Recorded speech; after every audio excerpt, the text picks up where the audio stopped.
Assalamualaikum warahmatullahi wabarakatuh. Perkenalkan, saya Yonika Sendiana dengan NIM 451242009. Di sini saya akan memaparkan materi mengenai fotosintesis.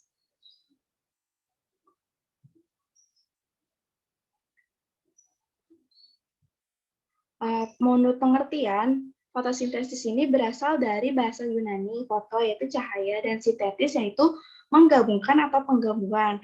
Dan fotosintesis adalah suatu proses biokimia pembentukan zat makanan seperti karbohidrat yang dilakukan oleh tumbuhan, terutama tumbuhan yang mengandung zat hijau daun atau klorofil. Selain tumbuhan dan klorofil lain yang dapat berfotosintesis seperti alga dan beberapa jenis bakteri cyanobacteria.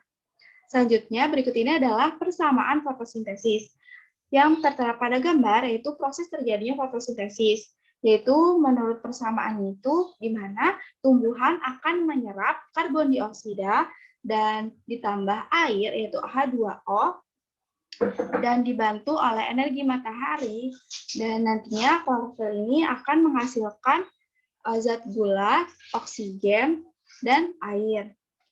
Yang dimana fotosintesis ini tadi yang menggunakan energi matahari untuk menyusun zat gula sederhana. Kemudian zat gula ini disusun dari bahan dasar yaitu berupa H2O dan karbon dioksida. Kemudian fotosintesis ini menghasilkan bahan sisa berupa oksigen dan air. Fotosintesis hanya dapat dilakukan oleh tumbuhan dan beberapa jenis bakteri dan alga. Dan fotosintesis ini menyusun zat gula dari air dan karbon dioksida, sehingga sering disebut pula asimilasi karbon. Kemudian adanya percobaan dari para ilmuwan, yang dimana fenomena fotosintesis ini telah digali sejak lama oleh para ilmuwan, khususnya di bidang fisiologi tumbuhan. Salah satunya yaitu Jan Ingenhous pada tahun 1779, yaitu ahli fisiologi dari Jerman, yang melakukan eksperimen dengan menggunakan tumbuhan air berupa Hydrilla verticillata, yang dimana pada percobaan Ingenhous ini, tumbuhan ini akan menghasilkan oksigen, yaitu berupa gelembung-gelembung air. Selanjutnya yaitu adanya alat perangkat dari fotosintesis, yaitu berupa yang pertama adanya pigmen. Pigmen adalah suatu zat yang berfungsi menangkap atau memantulkan jenis sinar atau warna cahaya tertentu. Pigmen daun paling banyak adalah klorofil. Sekelompok pigmen yang merupakan satu kesatuan alat penerima energi cahaya ini juga disebut dengan fotosistem. Yang tertera pada gambar itu pigmen terbagi menjadi 3, yaitu ada klorofil A, klorofil B, dan karotenoid yang akan dijelaskan pada slide berikutnya. Nah, pigmen ini yang tadi yang terbagi menjadi 3. Yang pertama adanya pigmen klorofil. Nah, di alam terdapat 9 jenis klorofil, yaitu klorofil A, B, C, D, E, bakterioklorofil A, bakterioklorofil B, chlorobium klorofil 650, dan chlorobium. Nah, klorofil pada tanaman berpembuluh, lumut, dan alga biru ini terdapat dalam kloroplas atau tilakoid. Sedangkan pada fungi, alga biru, hijau, dan bakteri, klorofil terdapat pada kromoplas. Berikut ini adalah daya absorpsi energi cahaya, yang dimana pada klorofil A ini mampu menyerap spektrum cahaya merah, ungu, dan biru dalam proses fotosintesis. Sedangkan pada klorofil B ini mampu menyerap cahaya jingga dan biru serta memantulkan cahaya hijau dan kuning dalam proses fotosintesis. Nah, klorofil ini akan menyerap energi cahaya matahari untuk membantu proses fotosintesis tumbuhan. Yang kedua yaitu adanya pigmen karotenoid, yaitu senyawa hidrokarbon yang terdistribusi dalam tanaman dengan kisaran warna orange sampai kuning. Perannya yaitu melindungi klorofil dari fotooksida. Selain itu juga dapat menyerap dan memindahkan energi cahaya ke klorofil A. Selanjutnya yaitu adanya pigmen vicobilin, yaitu pigmen ini dapat berupa bili protein merah yaitu vicoetrin dan bili protein biru yaitu vicoesianin. Nah, vicobilin ini terutama terdapat pada alga dan bakteri yang berfotosintesis. Vicobilin tidak terlibat langsung dalam fotosintesis, tetapi berperan dalam memindahkan energi cahaya yang diserapnya ke klorofil A. Akumulasi mikrobila ini terdeteksi pada kloroplast atau pada lamina. Nah, selain itu ada juga fotosistem, yaitu fotosistem 1 dan fotosistem 2. Fotosistem sendiri apabila dijabarkan merupakan suatu unit yang mampu menangkap energi cahaya matahari atau foton yang terdiri atas molekul klorofil dan pigmen aksesori tambahan yaitu kompleks Athena dan aseptor kloroelektron. Selanjutnya, ketika suatu molekul pigmen itu menyerap energi cahaya, energi itu dilewatkan dari suatu molekul pigmen ke molekul pigmen lainnya hingga mencapai pusat reaksi. Klorofil A merupakan pusat reaksi bagi fotosistem. Setelah energi sampai di P700 atau di P680 pada pusat reaksi, sebuah elektron kemudian dilepaskan menuju tingkat energi yang lebih tinggi. Elektron berenergi ini akan disumbangkan ke aksiton elektron, dan foton dari cahaya matahari yang mengenai fotosistem akan menyebabkan elektron tereksitasi dan keluar dari fotosistem. Yang tertera pada gambar berikut ini, yaitu mengenai penjelasan tadi, kita dapat mengilustrasikannya pada gambar berikut ini. Tentunya juga ada fotosistem 1 dan fotosistem 2, apa itu?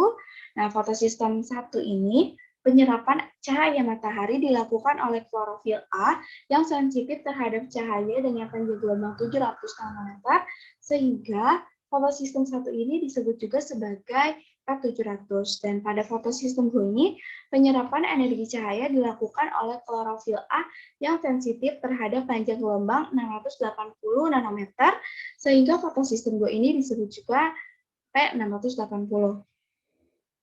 Itu yang tertera pada gambar. Dan ada juga perbedaan fotosistem 1 dan fotosistem 2. Pada fotosistem 1, yaitu P700, PS1 terletak di permukaan luar membran tilakoid gana. Sementara pada fotosistem 2 ini, PS2 terletak di permukaan dalam membran tilakoid gana. Dan PS1 itu pusat fotosistemnya adalah P700. Dan pada fotosistem 2, pusat fotonnya adalah P680. Dan pigmen menyerap panjangnya juga berbeda, P1 ada 680, dan P2 ini, fotosistem 2 ini yaitu gelombangnya lebih pendek dari cahaya, yaitu kurang dari 680 nanometer. Dan pada fotosistem 1 berpartisipasi dalam siklik serta fosforilasi non-siklik, sedangkan pada fotosistem 2 berpartisipasi hanya dalam fosforilasi non-siklik. Dan pada fotosistem 1 itu fungsi utamanya adalah sintetis dan menghasilkan ATP, sedangkan pada fotosistem 2 itu fungsi utamanya adalah sintetis ATP dan hidrolisis air. Terus yang ketiga adanya kloroplast. Kloroplast ini merupakan alat atau organela sel yang khas pada sel-sel daun, daging daun, bentuknya bermacam-macam tergantung jenis tumbuhan. Dan kloroplast ini tersusun dari dua bagian, yaitu bagunan seperti tumpukan piring, yaitu disebut grana, dan bahan yang mengisi di luar grana disebut matrixoma. Pada bagian grana terdapat seluruh perangkat alat penangkap energi matahari. Perangkat alat itu adalah ibarat antena penerima. Alat penerima tersebut berupa kumpulan bermacam-macam zat pigmen. Berikut ini adalah gambar dan kloroplast beserta bagian-bagiannya. Nah, stroma ini terdapat di bagian sini, adapun tadi tilakoid dan grana. Selanjutnya itu terdapat bagian-bagian kloroplast beserta fungsinya. Ada membran tilakoid dan tumpukan tilakoid yang disebut grana ini sebagai tempat reaksi terang, dan stroma ini sebagai tempat reaksi gelap, dan ada juga lamela sebagai penghubung antara grana dan granulopati sebagai penyimpan cadangan makanan, ribosom sebagai tempat sintesis protein, dan materi genetik sebagai pengendali kegiatan metabolisme kloroplast. Next. Dan yang keempat ini adanya membran dan organ fotosintesis. Protein yang mengumpulkan cahaya untuk fotosintesis dilengkapi dengan membran sel. Cara yang paling sederhana terdapat pada bakteri, yang mana protein-protein ini tersimpan di dalam membran plasma, akan tetapi membran ini dapat terlipat dengan rapat menjadi lembaran silinder yang disebut tilakoid, atau terkumpul menjadi vesikel yang disebut membran intrakitoplasma. Struktur ini dapat mengisi sebagian besar bagian dalam sel yang menjadikannya membran itu memiliki area permukaan yang luas, dengan demikian meningkatkan jumlah cahaya yang dapat diserap oleh bakteri. Selanjutnya yaitu adanya letak kloroplas, yaitu fotosintesis ini terjadi di organel yang disebut dengan kloroplas. Satu sel tumbuhan biasanya memiliki sekitar 10-100 kloroplas. Di dalam membran terdapat cairan yang disebut stroma. Stroma ini mengandung tumpukan grana tilakoid yang merupakan tempat berlangsungnya fotosintesis. Dan tempat terjadinya fotosintesis adalah membran tilakoid yang mengandung kompleks membran integral dan kompleks membran periferal, termasuk membran yang menyerap energi cahaya yang membentuk fotosistem. Selanjutnya itu tadi yang terdapat pada kloroplas yaitu adanya stroma. Stroma adalah istilah yang mengacu pada cairan yang mengisi ruang dalam kloroplas yang mengelilingi tilakoid dan grana. Stroma dapat mengelola respon dari kloroplas mengenai tekanan sel dan memberikan sebuah sinyal dari berbagai organel, dengan begitu dapat mengelola fotosintesis yang bergantung pada cahaya matahari. Dan stroma ini mengandung pati, DNA kloroplas, dan ribosom, serta semua enzim yang diperlukan untuk reaksi gelap. Fotosintesis juga dikenal sebagai siklus Krebs. Dan stroma pertama mulai memainkan peran dalam fotosintesis ketika energi cahaya yang ditangkap oleh molekul pigmen diubah menjadi energi kimia atau rantai transport. Selanjutnya adanya struktur daun. Walaupun semua sel pada bagian hijau pada tumbuhan memiliki kloroplas, sebagian besar energinya diserap di dalam daun. Sel pada jaringan dalam daun disebut mesofil. Dapat mengandung antara 450.000 sampai 800.000 kloroplas. Dan pada permukaan daun juga terdapat kutikula-lilin yang tahan terhadap air yang melindungi daun dari penguapan yang berlebihan dan mengurangi penyerapan sinar biru atau ultraviolet untuk mengurangi pemanasan.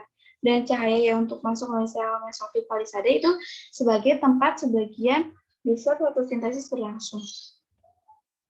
Kemudian adanya reaksi terang. Pada reaksi terang ini membutuhkan cahaya dan melibatkan pemisahan air serta pelepasan oksigen. Reaksi terang pada grana, ini dalam reaksi terang terjadi konversi energi cahaya menjadi energi kimia dan menghasilkan oksigen. Dan reaksi terang ini adalah proses untuk menghasilkan ATP dan mereduksi NADPH2. Reaksi ini memerlukan molekul air dan cahaya matahari. Proses diawali dengan penangkapan foton oleh pigmen sebagai antena. Berikut adalah mekanisme reaksi terang yang saya akan menjelaskan secara singkat, yaitu dimulai pada fotosistem 2, kemudian untuk kita stabilkan dengan fotosistem 2 akan mengambil elektron dari molekul air yang ada di sekitarnya, kemudian adanya elektron air, selanjutnya ada plus tokuinon, dan yang terakhir adanya reaksi keseluruhan. Selanjutnya, ini juga berupa mekanisme reaksi terang yang dimulai pada sitrokrom B6F kompleks berfungsi untuk membawa elektron dari fotosistem 2 ke fotosistem 1, yang nantinya terjadi reaksi keseluruhan pada fotosistem 1 adalah cahaya ditambah 4 Pc, timbal ditambah 4 Fd, besi menjadi 4 Pc tambah 4 Fd. Selanjutnya juga ada mekanisme reaksi terang, itu dimulai pada elektron dari peridoksin yang nantinya akan reaksi yang akan dikatalisis oleh adanya ion H+ yang telah dipompa ke dalam membran tilakoid yang akan masuk ke dalam ATP sintase. Nah, kemudian adanya reaksi keseluruhan, itu sinar ditambah ADP ditambah PI ditambah NADP ditambah 2H2O menjadi ATP ditambah NADPH ditambah 3H dan jadi adanya oksigen. Selanjutnya juga ada reaksi terang itu adanya skema Z pada fotosintesis, yang dimana reaksi terang terjadi pada membran tilakoid di kloroplas menggunakan energi cahaya untuk menyintesis ATP dan NADPH yang terbagi menjadi dua, adanya siklus dan non-siklus. Dan hasil dari reaksi terang ini adanya NADPH, ATP, dan oksigen. Berikut ini adalah gambar dari skema Z. Selanjutnya, di sini saya akan menjelaskan mengenai mekanisme reaksi terang secara siklik, terus secara singkat dan jelas.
Selanjutnya yaitu adanya reaksi terang siklik ini diawali dengan terangkutnya P700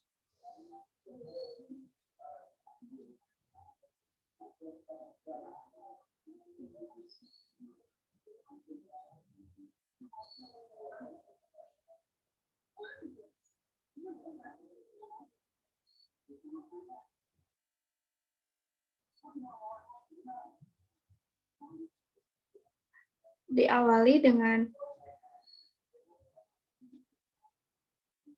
P700 oleh beberapa reseptor dan kembali lagi ke P700. Itulah mengapa proses ini hanya melibatkan fotosistem 1 dan transfer elektron siklik ini menghasilkan ATP. ATP itu berupa energi. Adapun serangkaian proses yang terjadi dalam transfer elektron siklik ada sebagai berikut. Itu pada fotosistem 1 ini menerima cahaya sehingga elektron di dalam mengalami eksitasi. Proses ini dikenal sebagai aktivasi klorofil. Kemudian elektron dari P700 ini ditransfer ke akseptor elektron, lalu kembali lagi ke P700. Proses ini dikenal sebagai transfer elektron. Dan elektron dari akseptor masuk ke dalam kompleks sitokrom, dan masuknya elektron ini ke dalam kompleks sitokrom ini mengakibatkan peningkatan energi, sehingga mampu mengubah ADP menjadi ATP.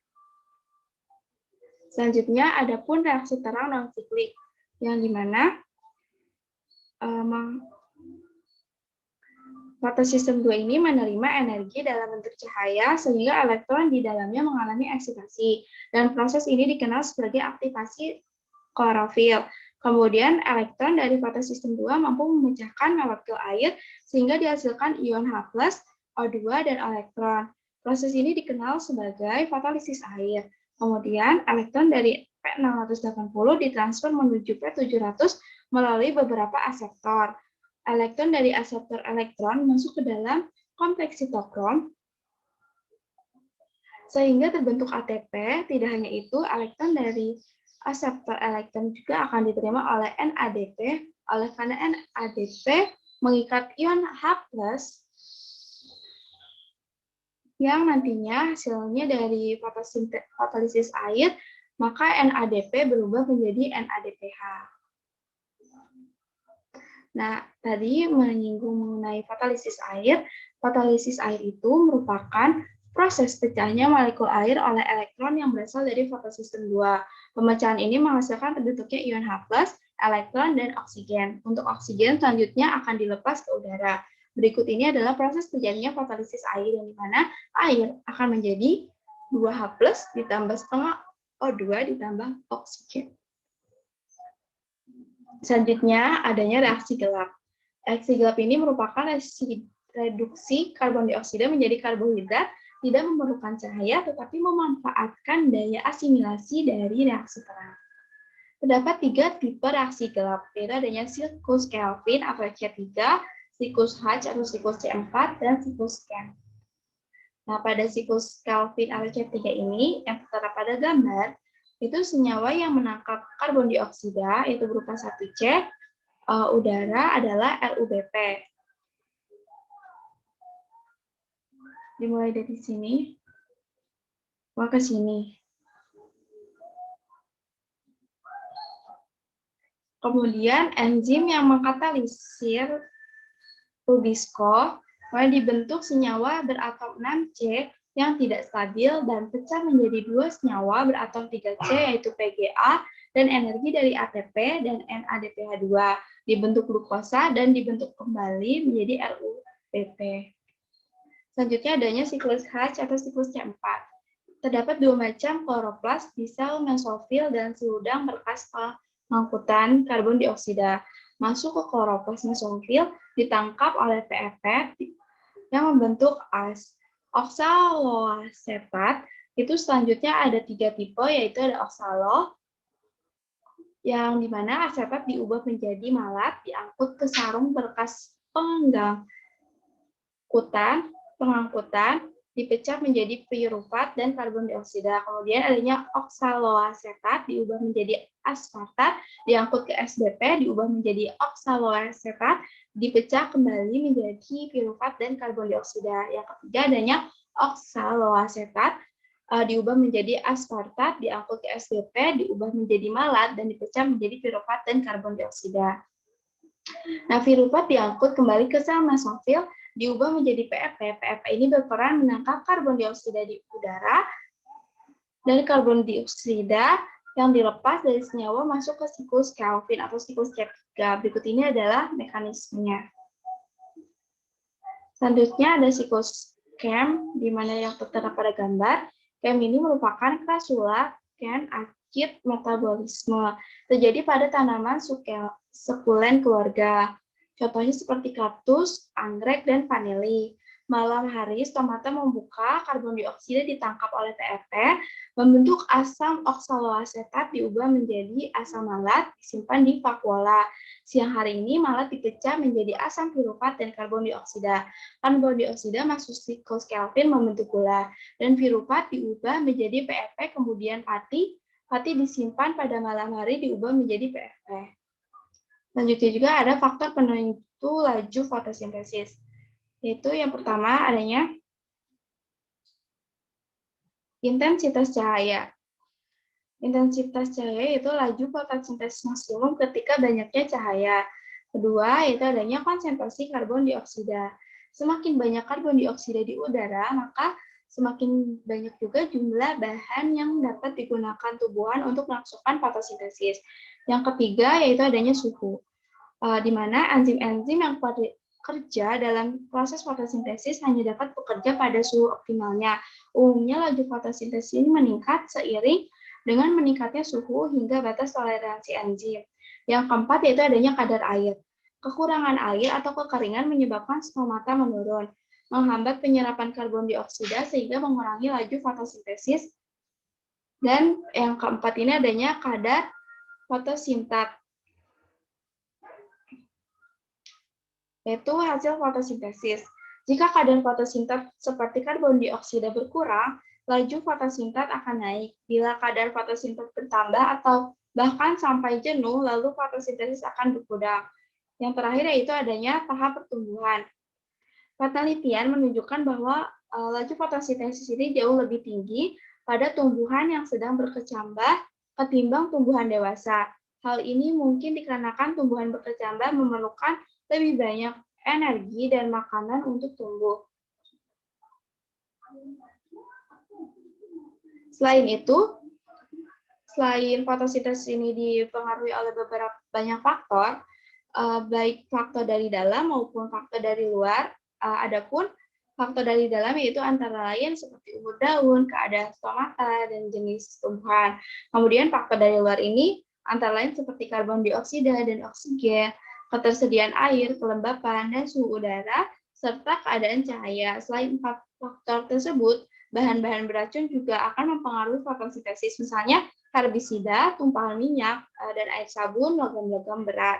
Kemudian cahaya mempengaruhi fotosintesis dalam 3 hal, yaitu intensitas, lama pencahayaan, dan warna cahayanya.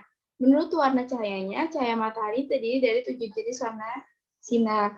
Dan ketujuh warna sinar ini memiliki panjang gelombang yang berbeda-beda. Berdasar urutan panjang gelombangnya dari panjang ke pendek adalah meliputi sinar merah, jingga, kuning, hijau, biru, nila, dan ungu.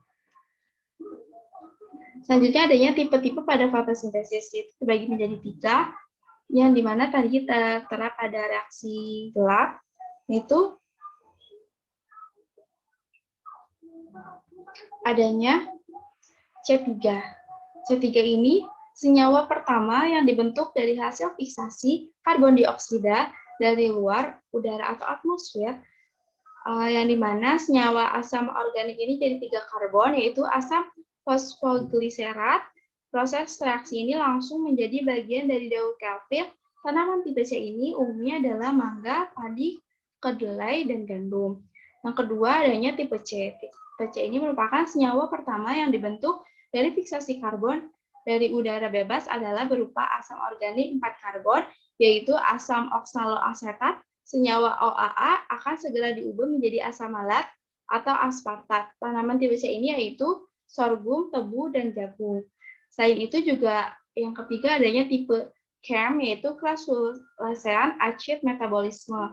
Fotosintesis tipe CAM ini pada dasarnya mirip dengan tipe C4 yang dilakukan oleh beberapa golongan tumbuhan yang hidup di gurun. Salah satunya adalah tanaman Crassulaceae, yaitu seperti tadi kurma dan lain-lainnya. Selain juga ada hukum kekekalan energi. Yang kekekalan yang artinya tidak berubah, jadi hukum kekekalan energi merupakan hukum yang menyatakan bahwa energi itu kekal dan tidak dapat berubah sepanjang waktu, memiliki nilai yang sama baik sebelum sesuatu terjadi maupun sesudahnya. Energi dapat diubah bentuknya, tapi besarnya akan selalu sama. Terima kasih, maaf apabila terdapat kekurangan, mohon maaf. Wassalamualaikum warahmatullahi wabarakatuh.